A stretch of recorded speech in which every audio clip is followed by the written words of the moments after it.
Okay, I wanted to talk about check dams and check steps. And we see these often on the Pacific Crest Trail.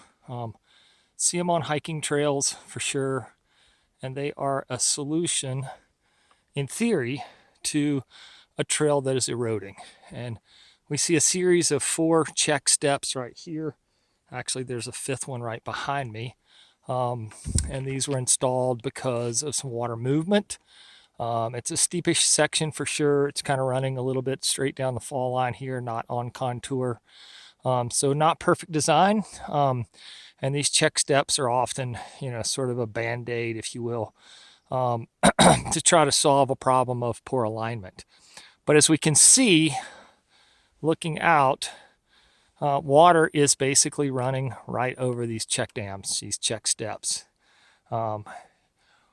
Oftentimes when these are first initially installed, they're above grade, and the idea is to capture water and hold it for a little bit a period of time and to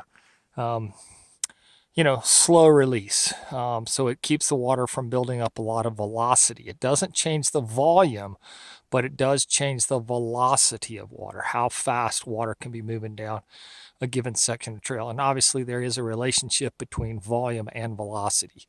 Increased volume will increase velocity. But the other thing that will increase velocity is pitch, the trail pitch itself. So these, again, are a band-aid. We can see that water has jumped every single one of these and is still continuing to run down the trail. Again, if these are built above grade, the idea is that they catch sediment and that they fill back in. But also what happens is that they fill in right above and then water jumps right over them like a traditional water bar does as well.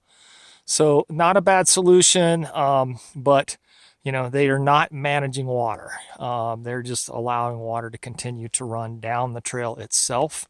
And so anytime you apply these check steps, check dams, you also have to figure out where can we actually get water off of the trail? Where can we turn it? And then put in the check steps, check dams below that location. As we head on up the trail, we can see that there's still more of these series. Here's one last one. But we also see that water is running a long way.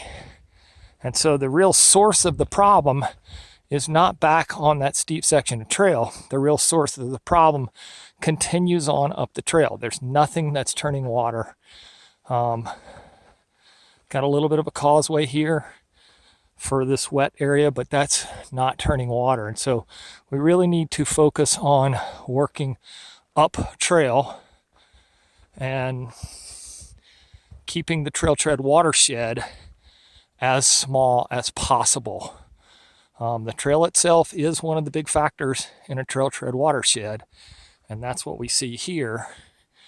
Not a lot of water coming from our left, not a lot of water coming from our right draining onto trail because of vegetation, but the trail itself, pretty long section here that has no water management whatsoever. And then when it hits that steep pitch, it really starts to accelerate. So need better water management.